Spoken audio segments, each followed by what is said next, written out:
Hey, it is good to have you. Would you join me in our confession together this morning? It's great to be able to do this together. Let's say it together. I am a child of God. I am saved by grace. I live each day by faith. I'm ready to hear God's word. I hope you are. We've got a short reading this morning. Amen. We stand when God's word is read. 1 Peter 2, verses 1 to 3. Listen to what Peter says. Therefore, rid yourselves of all malice and all deceit, hypocrisy, envy, and slander of every kind. Like newborn babies, crave pure spiritual milk so that by it you may grow up in your salvation now that you have tasted that the Lord is good. May God bless this reading and our study together. His church said, Amen. Have a seat. Kids, you're out of here. Got your message? You're looking at this outline and saying, man, we're going to be here until 12:30. I promise you, you won't be here a minute past 12:15. Take care of my people.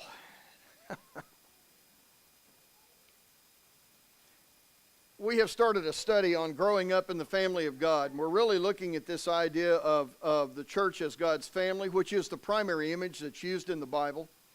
And I want us to really start to parse that apart now. And think to ourselves, okay, what does that imply? If God constantly talks about us as a family, what can we learn by observing families in our world?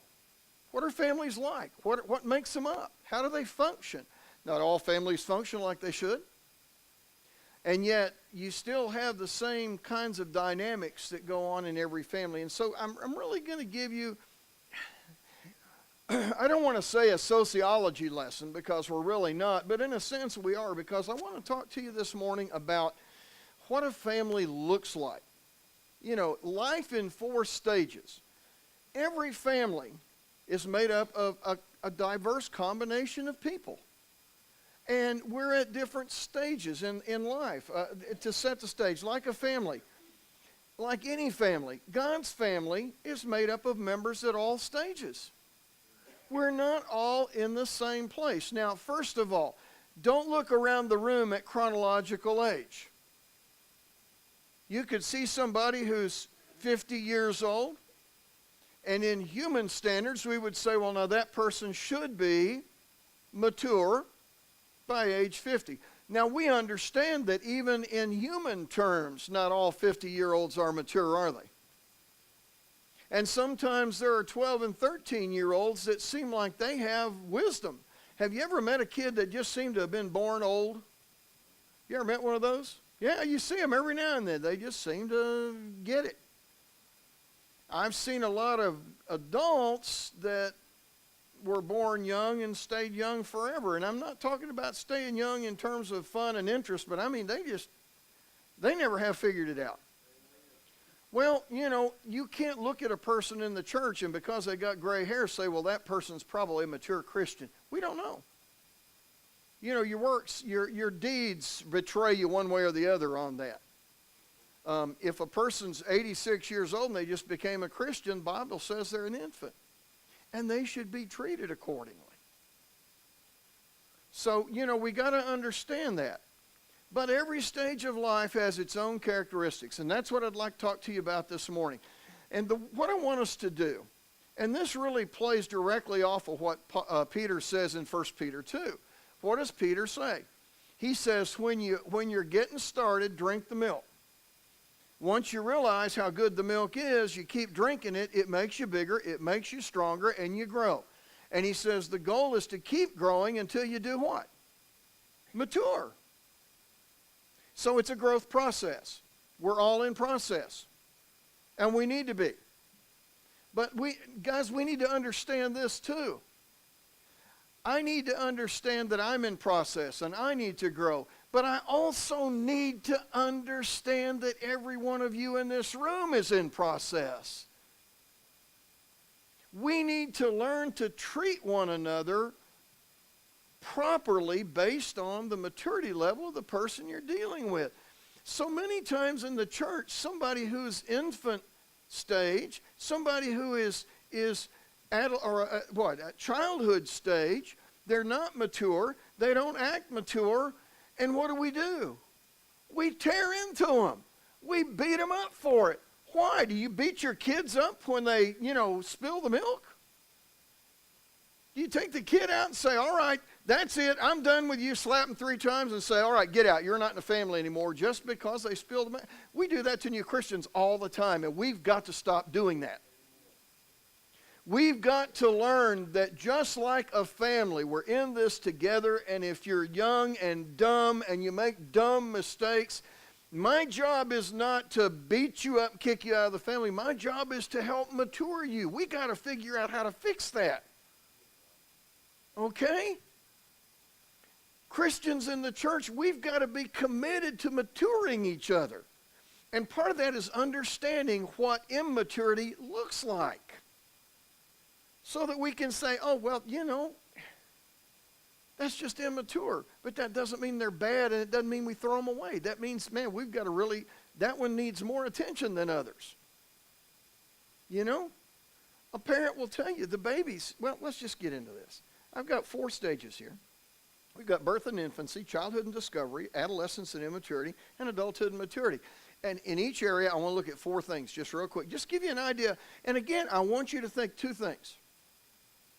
I want you to think about people in this church or maybe in another church you've been a part of. I want you to think about people in the faith that that would fit the profile of each of these 4 groups. I know people in this church who are at stage 1.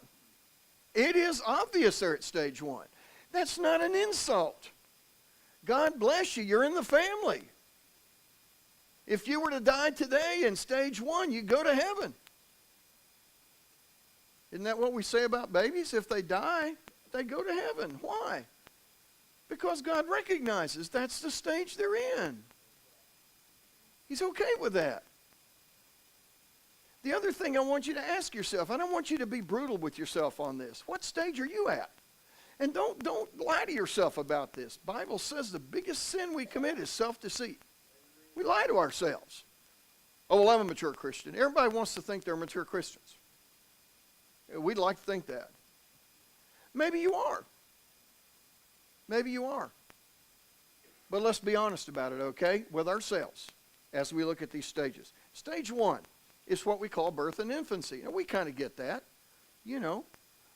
not just the little bitty babies, but there's a certain stage that you go through, like ages 1, 2, 3. Now, I know those who are childhood development experts will quibble over this, but it's age 1, 2, 3, that area right there. Those are pretty much the infancy, the birth and infancy. That's when a lot of your connections are being made, isn't it?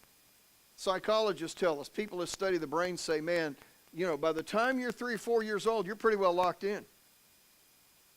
Those are such formative years, so important. And the way you're treated and the way you are interacted with in those first 2 or 3 or 4 years will set the tone for the rest of your life. Fact of life. I want you to think about that in terms of how we treat our infants in the church. That's when you're making connections. That's when you're figuring it out. That's when you're learning how to do it. And it shapes you.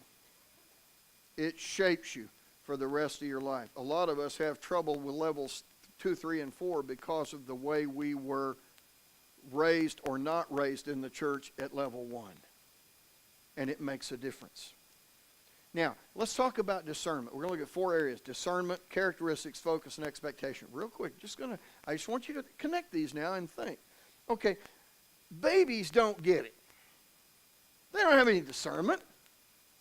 They don't know right from wrong. They don't know safe from unsafe. They don't know good from bad. All they know is they're hungry, they're wet, they're dirty.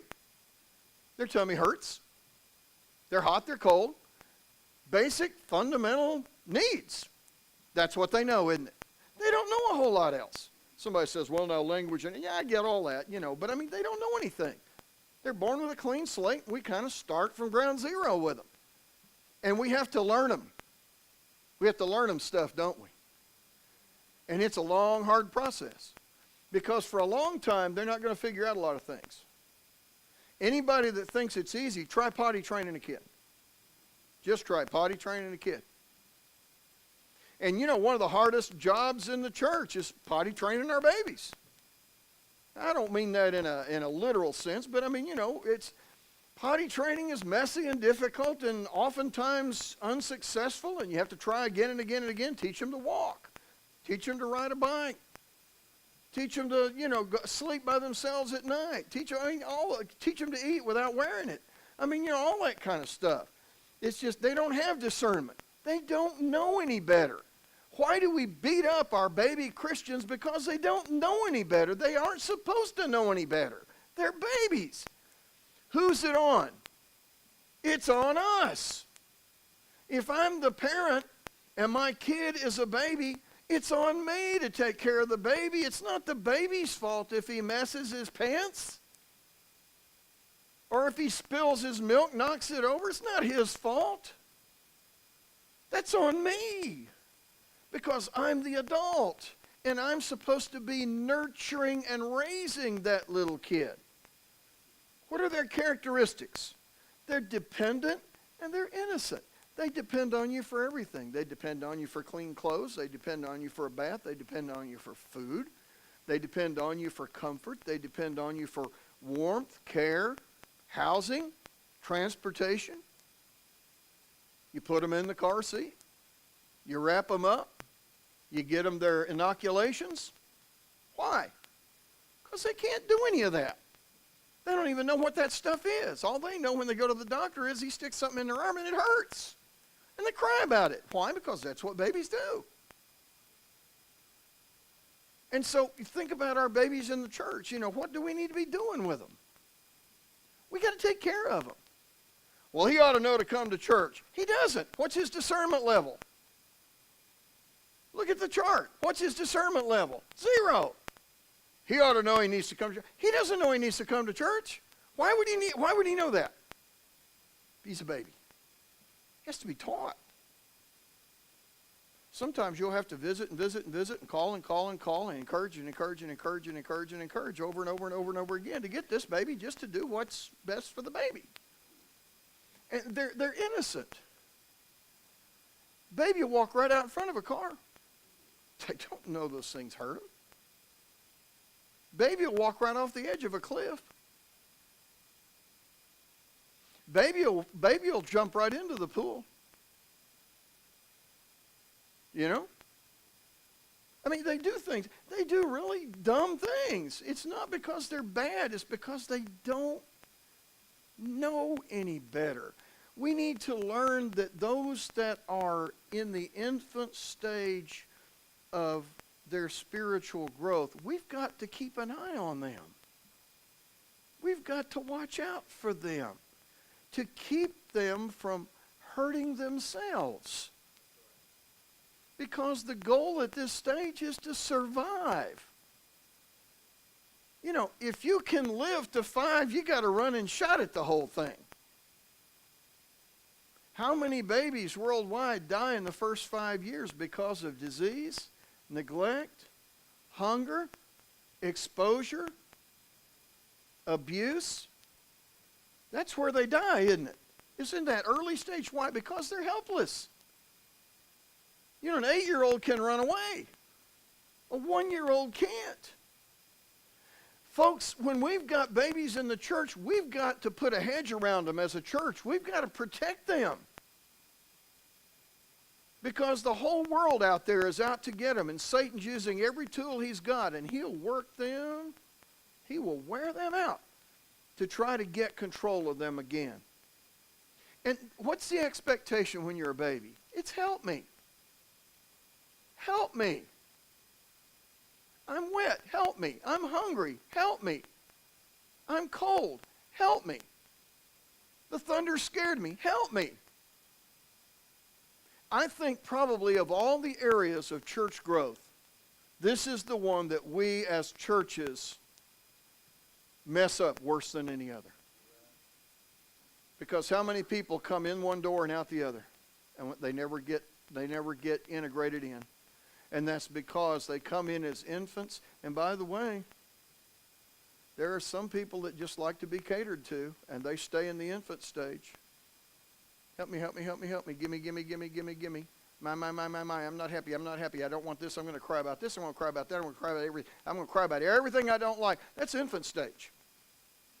I'm sorry. And if that's insulting, I apologize. No, I don't apologize. That's infant stage. That's what babies do. They scream and holler and gripe when they don't get what they want and make themselves happy.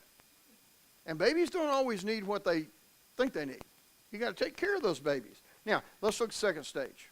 Again, I'm just broad viewing. We're going to go back and look at these a little in more detail, one at a time. Not today. Later.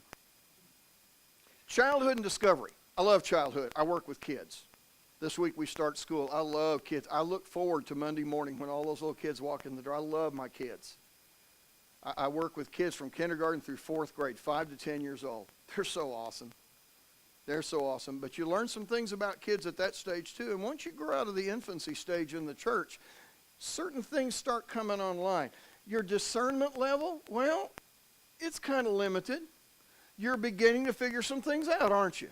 You think about my kids in elementary school. Now, they know, that you ask them the golden rule. They know the golden rule, don't they? Do unto others as you want it done unto you. They don't always do that, but they know the rule. They're learning, aren't they? They're figuring it out. Most of them learn pretty quick that when you're in class, if you want to say something, you raise your hand. Otherwise, the thunder of God's going to come down on your head. There are certain things you don't do. You learn how to play nice. You learn how to get along with each other. You learn how to use your words. These are things that in elementary school we specialize in. We try to teach our kids basic math facts, basic science facts, basic English facts, how to speak the King's English and that kind of stuff. Social skills, how to get along, how to treat people right. We try to get our kids to understand the perspective that it's not just about you. There are other people in the world too, and you interact with those other people. There are other people in the church, and you have to work with them as well as for yourself.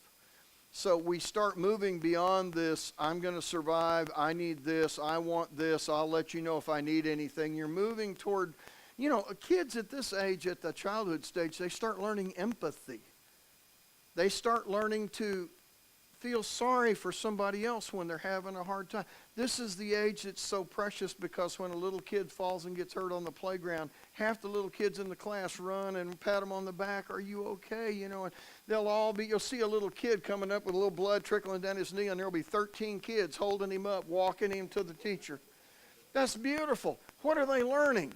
They're learning to get outside of themselves, and they're learning that there's a world around them that they need to be a part of.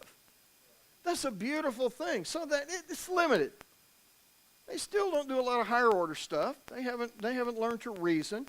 By the way, these first two stages are where we just beat our members to death on doctrine. We expect them to be able to do the 40-question questionnaire 2 weeks into the faith, which is the most silly and short-sighted thing I've ever seen in my life. They're curious. They're curious. They want to learn about stuff. When I tell them about bugs, I'll show them pictures, my bug pictures. I've got about 12,000 pictures of butterflies and moths and beetles and bugs and stuff. They think bugs are cool. Even the girls, they'll ooh and yuck, but then you'll see them looking up like, that's a pretty cool bug. Yeah, I like that. That's a pretty butterfly. They're curious. They're curious. If you don't believe it, take a group of elementary kids on a nature walk. They want to look at everything. No, don't touch that. That's poison ivy. What does it do? Why? What does it do? What's that for? Why is that there? How come it's green and not red? They ask questions all the time. And a lot of them are pretty good questions. They're curious. They want to learn about things. This is the stage when you put a lot of the pieces of the puzzle of life together. And by the way, this is the stage at which they learn from the modeling of their parents how to be adults, which is where a lot of our kids have deficits. If you have children for parents, guess what you're going to have growing up? Yeah, see, you can run into that. But, they're curious, but they're also gullible. They're also gullible. I have a lady at school, one of our teachers at school, and she calls me brother, and I call her sister. We're just good friends, and we call each other brother and sister. There are large groups of kids at our school that believe we're brother and sister. Now, years ago we had a teacher, and it was funny because she and I worked a lot together because we were both working in Title I. And so everywhere you go, you'd see me and Laura together. We were just around school, always working on projects and things. And she was teaching RTI and had an assistant named Angie. Not you. And the rumor started going around school that Laura and I were married and that Angie was our daughter. And one day, one of the kids walked into Laura's classroom, and on her desk was a picture of her and her husband. And the kid stood there, and he looked at that picture, and he says, "That's Laura, who's that?" She says, "That's my husband." "No, it's not. Mr. Downs is your husband." They're kind of gullible, aren't they? Yeah. I love to ask them how old I am. I get numbers everywhere from 26 to 100. And I never have told them because it gives them something to worry about. But they're both curious and gullible. You can teach an elementary kid anything. You can also misteach those kids just about anything. And I think about people in the church at this stage who really love the Lord but are so easily led astray by false teachings out there, by false religion that people are promoting, even brands of Christianity that aren't really biblical and Christian. And so one of our responsibilities at this stage, and especially I say this to our elders and our teachers, our job is to make sure that we protect these guys from the wrong stuff. Because they're gullible. They just want to serve the Lord. And if anybody says, "Well, I'm serving the Lord," they don't care what he does to serve the Lord. They're fine. And that's where we need to, some correction is needed. This is the age at which you do a lot of disciplining. The focus is on learning. And what's the expectation here? Tell me. Tell me about this. Tell me about that. Tell me about something else. Tell me about dinosaurs. Tell me about airplanes. Tell me about soldiers. Tell me about superheroes. Tell me about pretty ponies. Tell me about butterflies. Tell me about unicorns. Tell me about whatever. And our kids are that way at church too. If you notice, those of you that work with our kids, man, we've been doing this curriculum now for 2.5 years where we're going through all the stories of the Bible, and these kids are just sucking this stuff up like crazy. It's great. You're putting stuff in their head they're going to carry the rest of their lives. They may or may not live the way they should, but they'll know what God's Word says. And that, by the way, is the strongest argument I know of for bringing kids to Bible school. This is the only time, parents, you're going to get them. This is where you're going to capture them. If you wait until they're 14 to try to educate them in the faith, you get a long, hard road ahead. But if you can plant those seeds when they're young, it's fantastic stuff. How about adolescence? Woo-wee. I think the Saudi Arabians have the right idea. When a kid gets to 13, they send them to England until they're 21. They just send them to a private boarding school, and they don't come home for like 9 years. And hopefully they've trained them, educated them, and grown them up before they come back home. I'm not sure that's a bad idea. Anybody that's ever raised a teenager knows it is the most challenging of all times. And there are some reasons. And we have people like this in the church as they grow up. Their discernment level is, now, kids, teenagers, I love you guys, but I'm going to be straight up with you. Your discernment level is not trustworthy. Your discernment level is not trustworthy. That's why the dumbest people to ask for advice is your friends. They're as dumb as you are. I mean, come on. Give me a break. They're as dumb as you are. And you're saying, "Hey, what would you do?" You don't want that advice. Golly, that's crazy. That's crazy. And yet, this is just a matter again, and I'm not trying to insult. I'm being honest. Now, if you're a teenager, you know everything. Man, when I graduated from high school in 1823, when I graduated from high school, I was the school valedictorian, and I was asked to make the valedictorian speech. Now, you know how valedictorian speeches go. We've got a big world ahead of us, and we're all living our dreams out. We're going to go and have a wonderful time, and we're going to learn many things, and we want to be good citizens. That wasn't my valedictorian speech.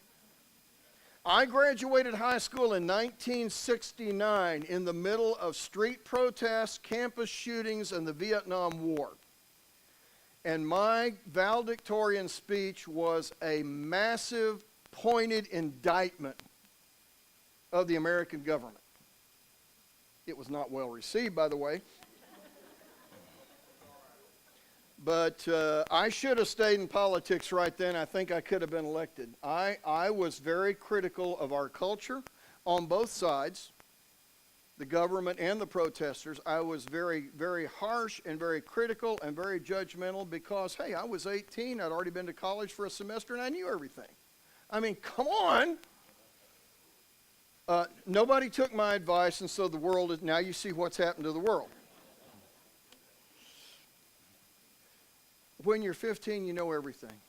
I'll tell you something else. When you're 15, you're indestructible, and that's the most dangerous place for a Christian to be. You show me a Christian who thinks they've got it all together, they've got it all figured out, and they're indestructible, they're bulletproof, and I'll show you somebody that's going to get shot dead before they get out the door. Because Satan loves that kind of arrogance. And again, I'm not talking, when I talk about the church, I'm not talking about 15 years old. I'm talking about the mentality of a teenager. Their discernment levels, they're impulsive, and they're critical. They're both. You do something stupid just on a dare. Have any of you done something stupid? When you were a teenager growing up, did any of you do something stupid on a dare? Come on, raise your hand. Let's see it. Thank you so much. Makes me feel better. I did so many stupid things. We went one time and we had a swimming hole down at Twin Creek. And Mama knows this, so I'm not revealing anything. We had a swimming hole down at Twin Creek, had one of them truss bridges over it. You know, where it'd be like 50 feet above the creek, and then the truss bridge would come up and go up the sides. And we would get on the top of that bridge and wrap up in an army blanket and dive off into the water. Now, God takes care of stupid people. I'm living proof of that. I stand before you today as a witness to that. That's just stupid. That's just plain stupid. But somebody said, bet you can't do that. Hey, baby, give me that blanket. I'll show you how a burrito works when it falls in the water. We're impulsive when we're teenagers, when we're adolescents, because what you're doing, and I'll tell you why, you're experimenting with your independence. And when you are beginning to feel your oats and feel independent, you don't want anybody telling you anything you can't do or you shouldn't do. And so at that stage, you'll question everything. You question everybody. You question everything. You will argue till you're red in the face about things you know you're wrong about just because you want to make the point. That's why I don't work in middle and high school, by the way. You know, I don't handle that well. What's your focus when you're an adolescent? I am the center of the universe. It's all about what I want. It's all about what I need. It's all about what I like. It's all about what I'm going to do. Look at me, look at me, look at me, look at me. And we'll get attention any way we can. Listen, you see people like that in the church. Remember the story in 3 John about the guy named Diotrephes that liked to be in charge of everybody and tell everybody what to do? He's a teenager in the church. Teenager in the church. He likes to decide who can come in, who goes out, who can be a member, who can't be. He likes to, by the way, we see a lot of these in church leadership, don't we? A lot of times we appoint teenagers to be elders. Not a good idea. I'm not talking about biological teenagers. We're talking about spiritual teenagers. We appoint them to be elders, and then they want to boss everybody around and run everything, tell everybody what to do, control everybody. It's a teenage trait. You know, you're impulsive, you're critical, and the expectation is, hey, you want me to do something? You show me. You show me. Prove it to me. All teenagers at one time in life come from Missouri. Show me. Show me, show me, show me. Yeah. Show me. You can lecture a teenager until you're blue in the face and it won't do any good. But you go and show them something and they'll kind of get it. And so, you know, that's something that folks go through in church too. Think of somebody you know. And then you have, and we'll do this one quickly, you have the folks that finally survive the whole process and hopefully get to maturity. Now, these are people who have not been in the church a long time, but they've been in the Word a long time. Are you with me on that? The amount of time you sat in a chair doesn't equate to your level of maturity. But when you spend time in the Word, and you spend time in fellowship, and you spend time struggling with and dealing with the critical issues of life over and over, when you sat with a dying person and held their hand and comforted them to the other side, when you've gone to that family in pain, when you've led a service project, when you've been crushed and hurt yourself and risen to take the hand of God and rise above that, now you're moving toward maturity. You're beginning to figure out how it works. And by the way, your advice gets better and better because your discernment's pretty genuine, isn't it? You actually know what you're talking about. You actually know what you're talking about. Experience is a painful but effective teacher. And it'll get you there. What are the characteristics? Well, mature people are stable. You know, they don't run around with the head off the chicken screaming, the sky's falling, the sky's falling. When a crisis comes, they take a deep breath and they say, okay, what are we going to do? What's our plan? How are we going to deal with it? What's the right thing to do? They act out of principle instead of out of passion. They stop and think before they do what they're going to do. They are willing to listen to others. They may be right, but they don't have to impose that on somebody else. They'd rather bring somebody along. They're productive. They've learned how to make good things happen, and not necessarily by ramming them through with a hammer. Because, the Bible talks a lot about salting your words, about discernment, the ability to assess a situation and do the right thing. They know there's a God and they act accordingly. That's a mature person. Their focus is on service. They want to, when you become mature, that's when you become a caregiver, isn't it? Who do we trust our kids to? Adults. Who do we trust the sick to? Our adults. Why? Because that's what they do. And then hopefully they know how to do it. We take care of folks. One sign of maturity is when you get outside of yourself and begin to realize, hey, I can make a difference in other people's lives. That doesn't mean you don't take care of yourself, because you can't draw out of an empty well. Don't be silly about that. That's another mark of maturity, is you know your limitations. But all of that comes out to the idea that, what do adults say to people? Babies say, help me. Kids say, tell me. Teenagers say, show me. Adults say, follow me. Y'all get behind me, and I'll show you the way. I've walked this trail before. I know where the rock slide is. I know where the roots are. I know where the path is steep and where the footing is unsure. I also know where that campground is down by the river where we can sit down and put up our feet and get a drink and relax a little bit. I know where that is. You know, the most valuable thing crossing the Old West with the pioneers was to get you a good guide who knew where the water holes were. Because if you didn't know where the water holes were, you weren't going to make it. That's an adult. Adults know where the watering holes are. Why? Because they've walked that trail. And they've had times when they found them, and they've had times when they couldn't, and they know how important they are, and they know why it's important to get those folks to it. Now, I don't know where you are on that list. We're all at different places. But I know this. The most important thing is that all of us are on the list. You don't have to be at stage 4 to please God. But you can't please God if you stay at stage 1. You've got to move on. If a child doesn't ever move out of stage 1, we take them to a doctor and ask him what's wrong.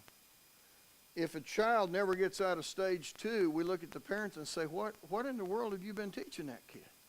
You ever have that? Yeah.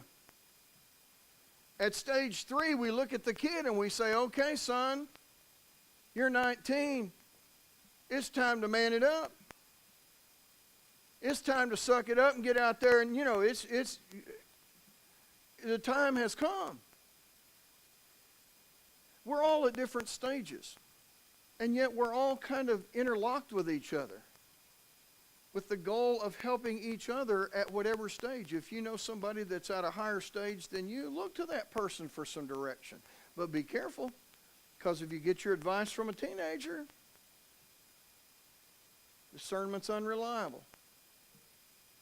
So let's take this home real quick. 2 questions, or 2 statements. Number 1, let's be careful not to rush people through the stages. Don't rush folks to. I tell parents this all the time. Let the kids grow. One thing I don't like about our educational system right now, I'll be honest with you, we're pushing our kids too far too fast. We're not letting them be kids.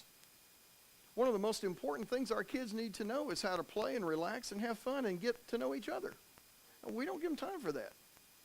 Man, we've got them in there hammering them all the time. And I think that ultimately we're going to reap the whirlwind on that, with a generation of kids who have absolutely no social skills. And boy, if you think things in our country are bad right now, give us a couple more generations of kids that don't know how to communicate with anybody and have no social skills, and watch what happens. We're seeing some of that already going on. So let's not rush each other through it. Let's be patient with each other. And the other thing is, at the same time, what's your goal? Maturity. We don't want to rush anybody through, but we do want you to get there eventually. Our goal for everyone in this room is that it'd be great if we had a whole room full of mature Christians. That's never going to happen. You know why? Because if we're all mature Christians, we're always going to be out bringing new people in. That's part of being a mature Christian. So now we got to start all over again. Being a part of a church is like being a parent 27 hours a day for the rest of your life. That's okay. Now, I don't know if this is helpful, but I challenge you to ask yourself in the quiet of your own prayer closet, where am I in this? At what stage am I? Am I still kind of gullible? Do I think the world revolves around me? Do I have to have my way about everything? Am I pretty helpless and just really need a lot of support and encouragement right now? It's okay. That's okay. But like a kid, sometimes you got to tell an adult what you need. Mama, I'm hungry. Brother Richard, I need some teaching. Brother Mark, I need some encouragement. Because I'm not handling it well right now. The more we learn to be open and honest and authentic and transparent with each other, the more we're going to be the church God would have us to be. And that's a beautiful thing to watch happen, because people come alive in that. If you're not a Christian, I need to get you in the family. If you have faith in Jesus, if you're willing to turn your back on sin and turn your heart to Jesus, you're willing to confess him and be baptized into Christ, the new birth, the Bible calls it. You can be birthed into the kingdom of God and start that baby life. And hopefully this church will help you walk on through that. If you're a Christian, you're not where you should be. You know that. We've all got faults. Take it to God. Let him know. Find somebody you love here and say, hey, would you pray with me about this?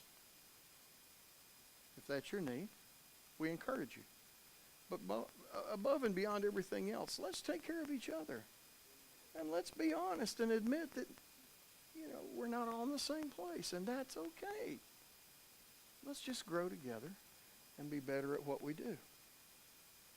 If you need to come today, we love you enough. We want to encourage you while we stand.